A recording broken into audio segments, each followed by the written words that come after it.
আরে রাব্বি ভাই, বাবু ভাই, লন আজান দিছে, নামাজে লন।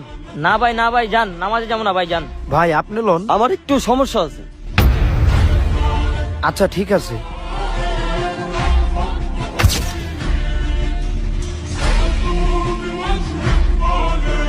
আরে ইয়াসিন ওই জায়গায় কি করে?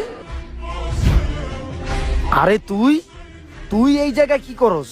এই তো ভাই এমনি কথা বলতেছি। কথা না না, তোর তো এদের সাথে কথা বলার কোনো অধিকার নাই, আর এদেরও তোর সাথে কথা বলার অধিকার নাই। এরা মুসলিম হয়েও নামাজ পড়ে না, ভুলে গেছে নামাজ কালাম। তাকায় রেসুসকে চলায়।